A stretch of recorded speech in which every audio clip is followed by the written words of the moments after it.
This is Mike, and I want to welcome the Damn Nation to episode 3 of A Damn Good Show. Damn good, too. Episode 3, bro. Episode 3. We're experts now. Experts after the third show. Something like that. We are now professionals. Yeah, we've made about every mistake in the book there is. That's what I read. That's what the internet says. Just so you guys know.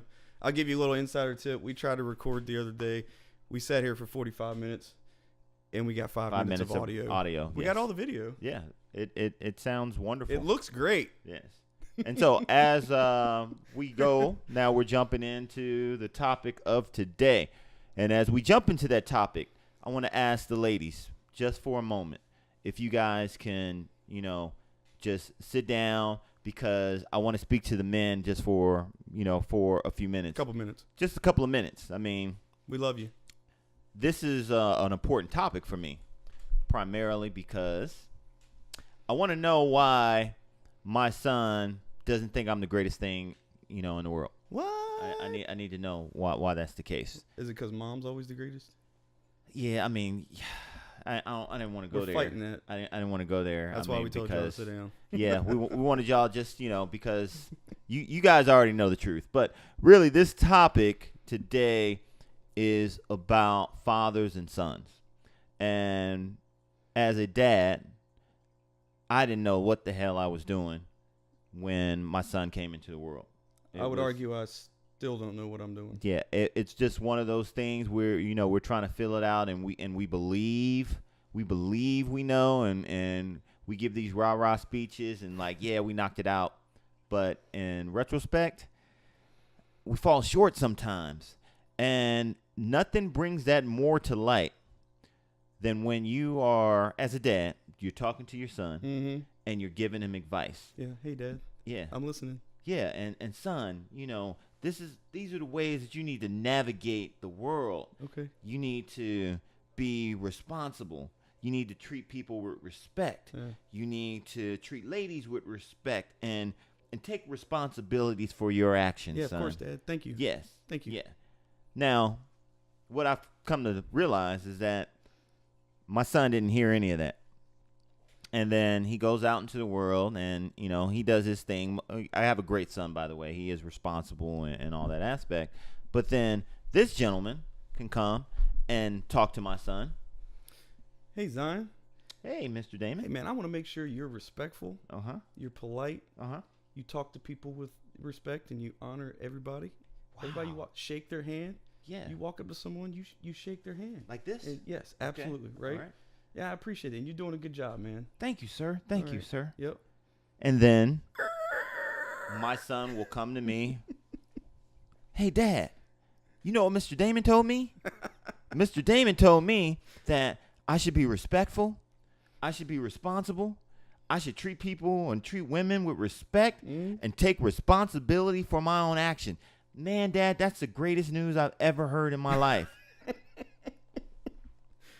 Wait a minute, hold on. That's called. Yeah. That's a slap. It feels like a slap in the face. Feels like a slap in the face. So let's just say it.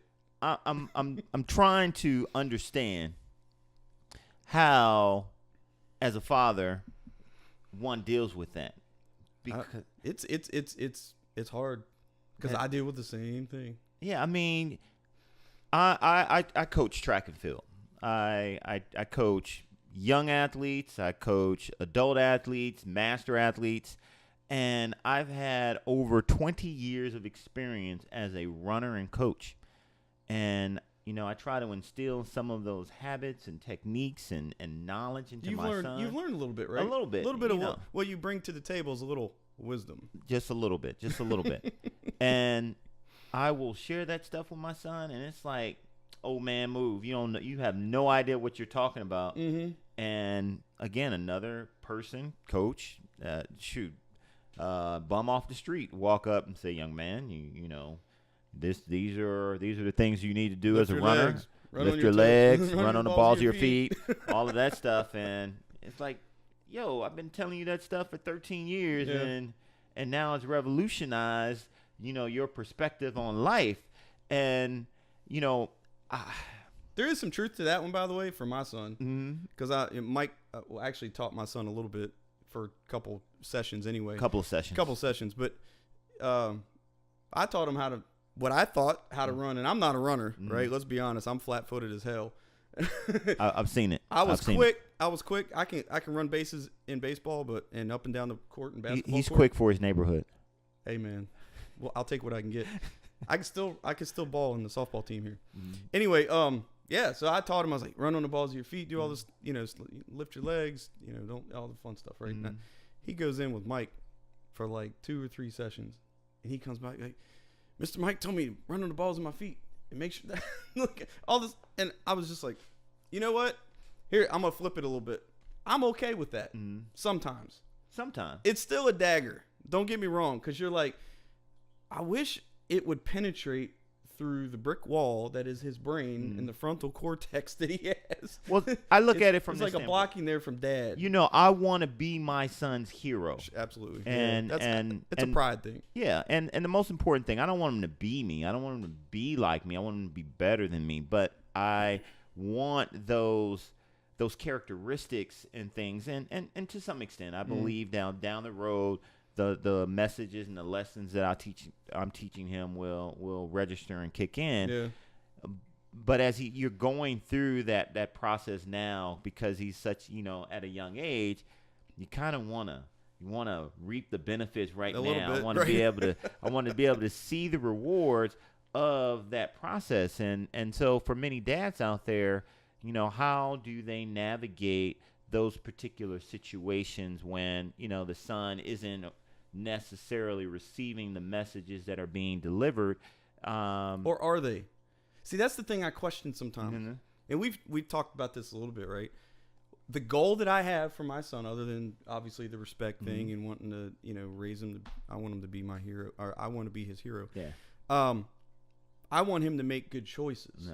At the end of the day, with the way I tell both of my kids, and actually any other kid that I mentor or I talk to, if you get in a tough situation and you've got a decision to make, I want dad right there on your shoulder. The little Jiminy Cricket. Whether I'm here, Jiminy Cricket, exactly. I want him right there on my shoulder trying to help me make that decision. And I want him to make the right one. Now, we all know we make stupid decisions. We may not always get there, right?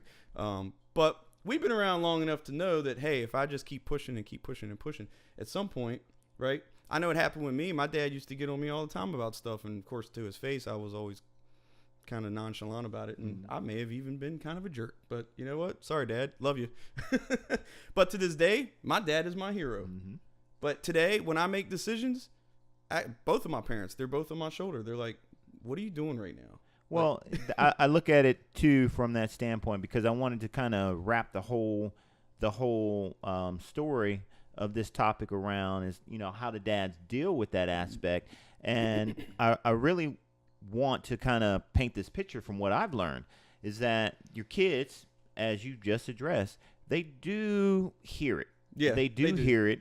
But because we're always in their ear, we're always to some extent nagging, it becomes white noise to some aspect. It does. And so when they're hearing it from a different speaker, a different, sound system, which is another male figure in their lives, it's more refreshing. Yeah. And so it's like, oh, wow, okay, all right. Yeah. I may have heard that before, but, it sounds a little cooler coming out of this box. Yeah, it's definitely a hard one to deal with. Yeah. I mean, Boy Scouts. Yeah. Boy Scouts. I'm a Boy Scout leader. My son's in the troop. We're not making jokes. Boy Scout is a great organization for young men. This isn't about Boy Scouts. This is just that I'm in that organization. It all comes with it. Trustworthy, loyalty, all that stuff. So we go out on camping all the time. There's sometimes I can't go, right? I travel a lot for work. So when he goes on the road, the way that I know that he's listened to me is by listening to the other dads talk to me when I get back, when he gets back from his trip. Hey man, I had your son all weekend. We walked into Bojangles to have chicken. And he held the door for everybody. He was respectful. He said, yes, ma'am, no, ma'am, yes, sir, no, sir, all that fun stuff. And when I hear that, that's when all right, he got it. He does have it, but God bless it. What the hell happens when he walks in the front door? Yeah, we don't see any of that. It's all gone. Because I get the same thing. I get messages from his teachers, his coaches. Zion is coachable. He listens. He helps out in class. He helps clean up. And then when he gets home, yo, man, can you clean your room? Can you make your bed? Can you put the dishes in the dishwasher? Can you wash the dishes? And so I know he's getting the message. Mm-hmm. I know he's hearing it because he's out there and representing. So, I look at this totality just to help out other men who may be struggling in this area, is that I don't necessarily have an issue with other figures that are providing that message. As long as the message is in line with what I'm teaching him and what I've attempted to instill in him, doesn't matter. It was a movie back in the day, and God bless it, I don't remember the name of it, but it was definitely one of my favorites. Clearly. Yeah, clearly, because I don't remember the name, but it was in the story, and you guys are going to get it as soon as I tell this part. Father figure, it was Charles Dunton, and there was a scene where he was talking to his son who began practicing the Muslim faith. Right. And Charles Dunton in the movie was a stout Christian, and, I guess someone was questioning, well, how are you okay with this? Yeah. But it was along the line. He said, I don't care if he is following the path of Allah or following the path of Jesus, as long as it's leading him to God and leading him to be a better man and leading him to get an education. Right.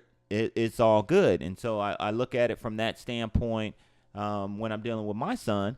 As long as he's getting the message, he's out in the streets displaying that message, out in classrooms showing that message, I think I'm good, but it does still sting a little bit. It is a stinger, stings, and I've had some really awesome father figures in my life. I had 2 older brothers, my godfather.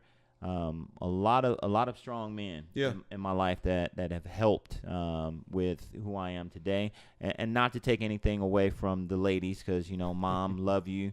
My sisters that have definitely been there, they've taught me how to treat women. They've had just as much influence, I think, sometimes too. Right? Oh yeah, without a doubt. Yeah, I mean, because at the end of so part of it I think is the age. Yeah. Right. 14, 13. Yes. They're going through a little bit of changes. Yeah, we all know. They stuff don't stink, but they stink. Part of me was like, I don't want to hear that excuse. Yeah. On the other hand, I want to try to understand. I really do actually sit back and I'm like, okay. There is a book though. We read this a couple years ago. It's I think it's called How to Pet a Porcupine. I think it's something like that. But it's a book for parents, and I'm not advertising for it, but actually it was a decent book if you want to go out and read it. But part of it was to take a time out, sit back, and realize that your kids, when they go through this age, that's just the way that their brain is maturing. They make rash decisions or they make rash comments and things like that. There's some aspects of rebellion with what they're doing because they're trying to find their way. It is, and then a lot of it is how do you respond? Mm-hmm. So the way that you respond is actually formulating their brain and their personality from that moment on, from the time that they're, at 8, 9, 10 years old, all the way through, 10, 18, 19, 20 years old. The way that we respond as parents, and especially as fathers, I think has a lot to do with formulates their personality as they move forward. Now, we can either reinforce a lot of that negativity, which I know I have, right? I've gotten very upset at times, and I've said my own choice thing, like, why are you doing this? It doesn't make any sense. But then there are other times when it happens. I take a seat back, I calmly address the issue, and I find that, okay, we just kind of slid through that one. Maybe I should take notes for myself and actually listen to the words that I'm reading in some of these books too. But it actually did make a difference. There's been times when it's made a difference. Now, that doesn't mean it doesn't hurt when they come and tell you all these things like, hey, I heard this from someone else. But at the end of the day, it's how I respond, and I think that's what I'm trying to do. One, I don't think there's any perfect, process when rearing kids. But I can say that I've had the opportunity, because I have a younger brother who's in the Army right now. And thank you for your service. Thank you. And, I had time with him through his high school days where, I was attempting to be that male figure for him. And I can tell you there were many times that I completely screwed up, dealing with him, getting frustrated, getting angry, and a lot areas that, hey, I should have had better control. Yeah. But there were times that I've had the opportunity to see, and where he is now, that some of those messages were instilled, like the positive ones, not the blowing up and acting angry, were instilled in him. And he had an opportunity to learn stuff from my other brothers as well. But at the same time, when I say that, I learned from that experience to better handle situations now with my son that have truly been ideal. So, Taylor, Zion, thanks you, because of you, a lot of those mistakes that I made, I'm not making anymore. With him, still Just making new ones. Yeah, making new ones. Smaller ones. Still Hopefully growing smaller pains. ones and not as still some not growing as big. pains. But just getting back to the main topic of as a father, dealing with your son, those messages that we're instilling. They are being received. They are being learned, and just to be patient with them, because again, they are pumping their chest out. I told somebody the other day. I said, if we were in the wild, I said my son would have challenged me for the throne by now. You think so? I know so. Huh? Oh yeah, definitely. He would have challenged me by now. He would have lost. Let's get that straight. Just FYI. Let's get that straight. But he's at that point where he's testing his barriers and testing his grounds, and so that's a good aspect, because I know he's growing up, and I know he's trying to be more confident and be determined about what he wants in life and the things that he wants to accomplish. So that those are the beautiful and bittersweet aspects of having a kid.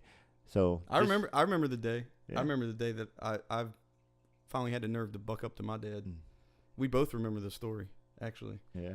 But that day changed my outlook, and it was when I was a lot younger. But after I had kids, I'm like, is this gonna happen to me?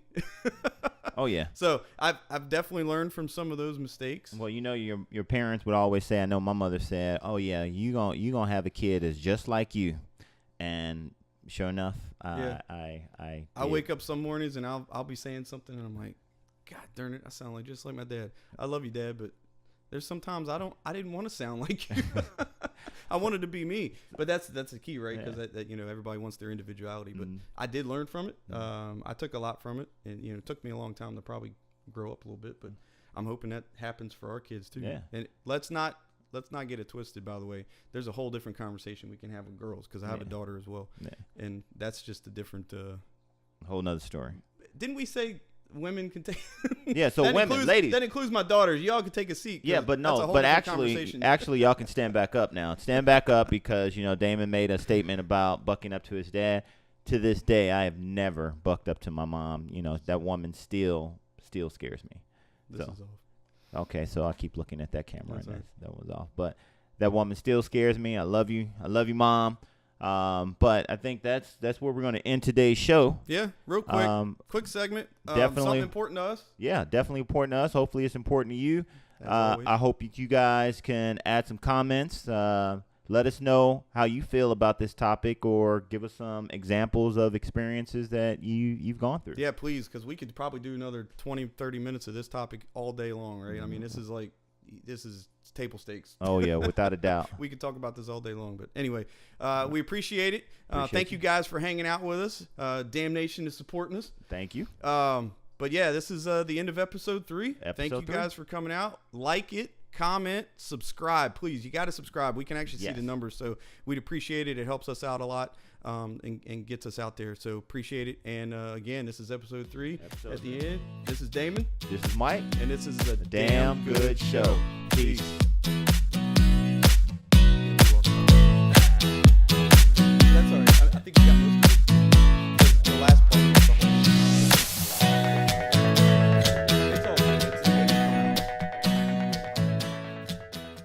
We got 2 shows.